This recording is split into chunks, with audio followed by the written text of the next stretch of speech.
Everybody, welcome to PixelHangover.com. Today we got some kid game action for you. This is Disney's Pixar's Brave, the game. This is a game that kind of mirrors along the recent Pixar movie that was in theaters called Brave, where you're a princess and so forth.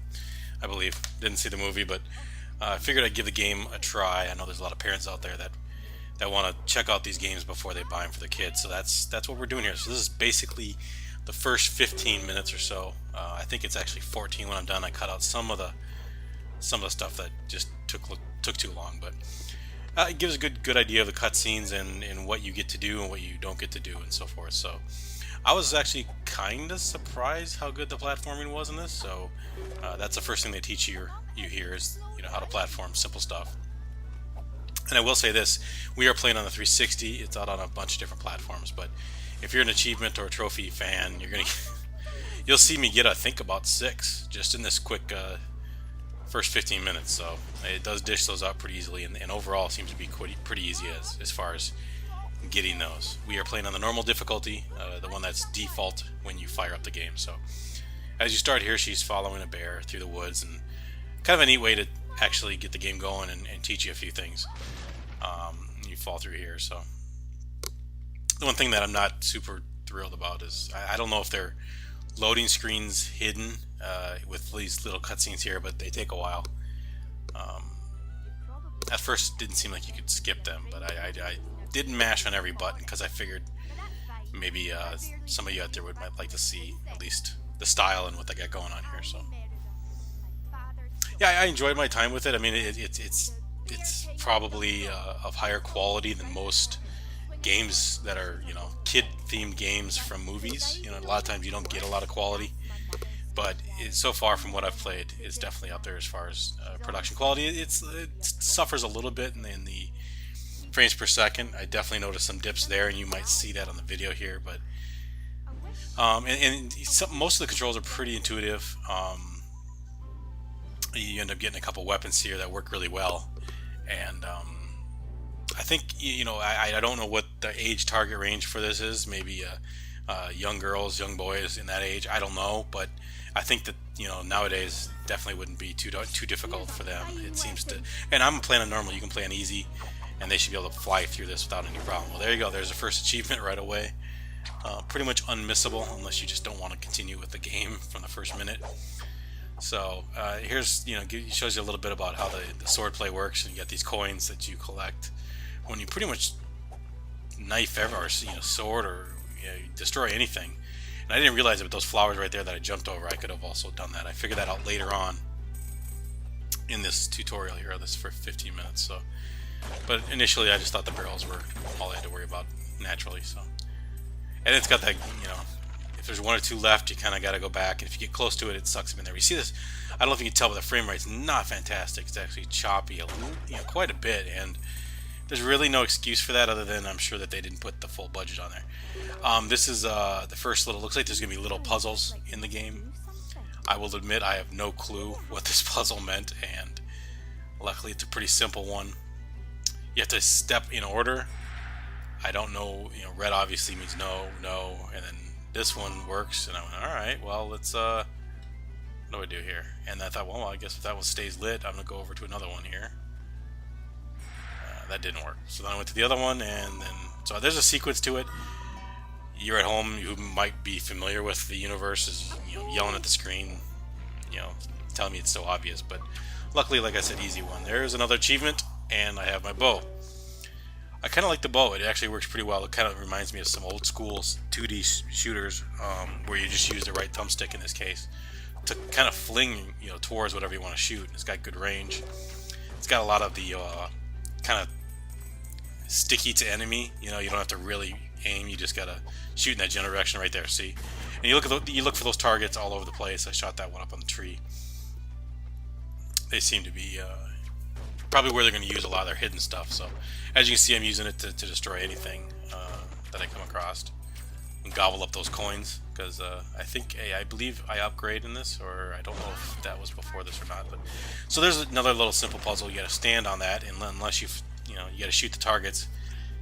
Obviously, if you stand off of if you jump off of it, those doors close. So simple puzzles like that, which maybe not be good for real young kids, but anybody in the 8+ range, I'm guessing, would be able to handle this no problem, at least from what I've seen.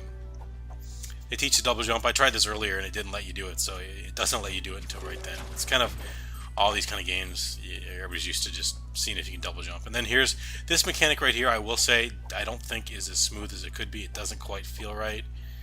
And I think I struggle with the next set right here, maybe. It didn't. I couldn't tell when I was really making contact and when I wasn't. And once you can go in a rhythm, it's fine. But it's not as smooth as it probably could be, or what has been done many times.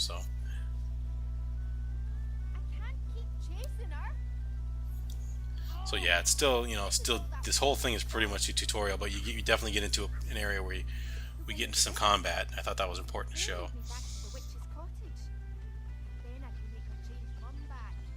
So yeah, I mean, I would have liked the game overall to be a little smoother visually as far as frames per second and so forth. But other than that, it's definitely playable, definitely fun if if your kids are into this movie and this fantasy world.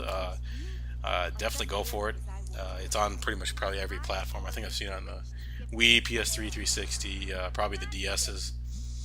Obviously it's going to play different on DS, but and I should say this does have Kinect features. I don't know what it is. There's an archery mode in the main menu.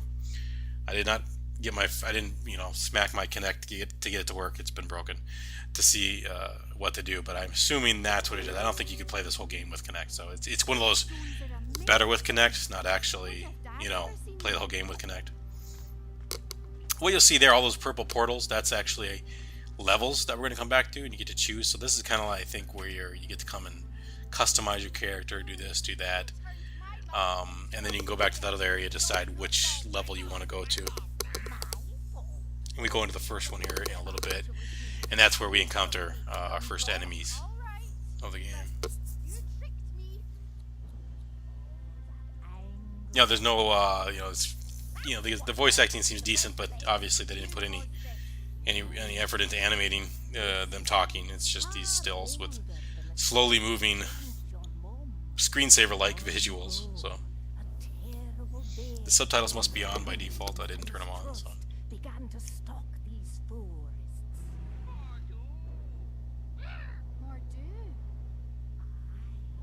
But the beast lives on. Mordu is kept alive by anger and selfishness.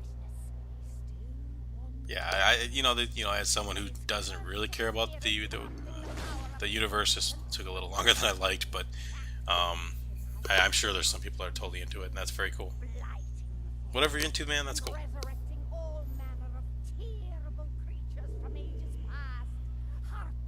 But my couple hours with it so far, I would definitely say that if you're a fan of this, or if your kids are a fan of this this movie, it's definitely a good extension of that, and it's high enough quality to definitely earn your money if you're into it.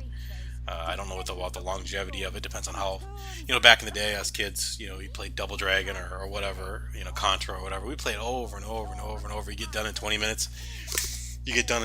And then that would and then you just play it again. That's just what we did. But nowadays, if games are under 5 hours, people complain, which is crazy when you think about it.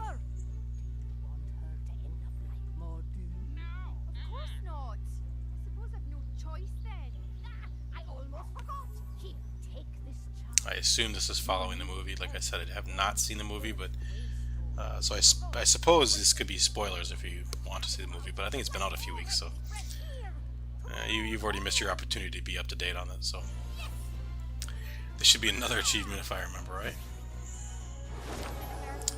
An Earth Charm helps you do more damage to root-based or flying enemies. Why flying enemies? I don't understand, but digging in the dirt. There we go. So then head back up the path.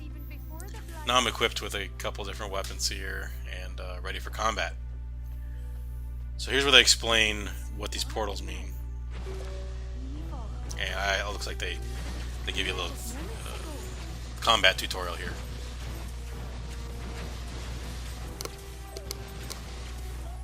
It works really well. That bow just destroys things, so that's nice.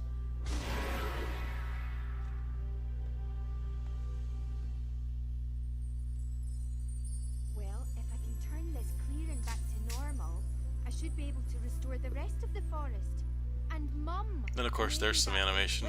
I didn't notice that when I was playing, so And that means definitely have some Mother is animation, I guess. Alright. There we go. So don't know what that achievement was. I think it was basically Open new lands to go through a explore. combat sequence without taking damage. I think something like that. You must travel through each land So and cleanse all of the waste here we go. within it Pick up my to loot, the blind. my money that I earned, It's and through the I'm just gonna mists head to the of gate here. Forest Grove. Kind of cool smoke effects there, but yeah, I'm gonna go. It tells you, there's collectibles in every level, and it tells you what you have or haven't done. So I assume you can go back and replay them. And I can read it right now. You can play or replay any unlocked level from the Ring of Stones. There we go. Yes, you can do that.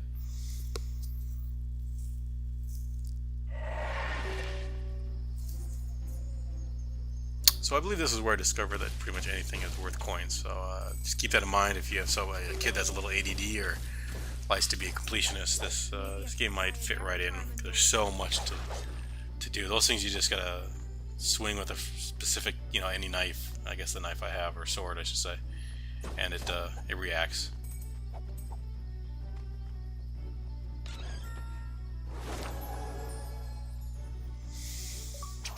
There we go. So basically, increase my health, I believe. And you can see in the top left meter. I don't know if it's going to show in this semi-combat. Half of it's filled in with rock.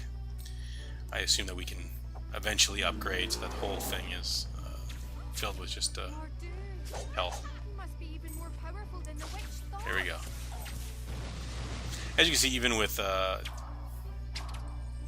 normal difficulty, it takes like one shot to kill these guys.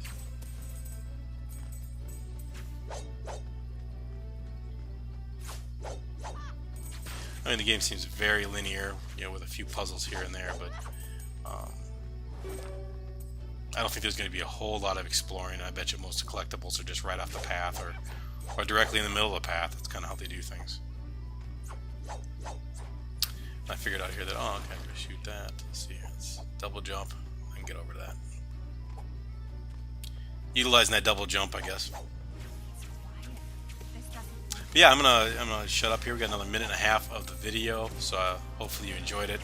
This gets a little more intense here, but if you're looking for, wanted to check it out for your kids, I definitely suggest it. It's very playable, and it seems to be fun, and hopefully keep their attention for a long time. So there's our quick look, our instant impression, as we like to call them, Brave, Disney Pixar's Brave for the Xbox 360. And I hope you liked it. So thanks for watching. Subscribe. We got a lot more on the way. We appreciate it. Thanks. Well, at least not evil anymore.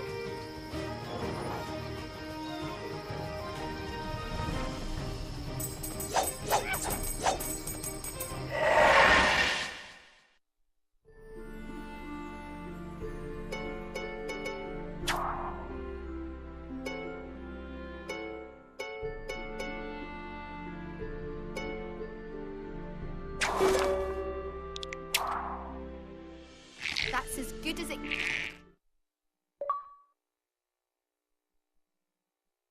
gets.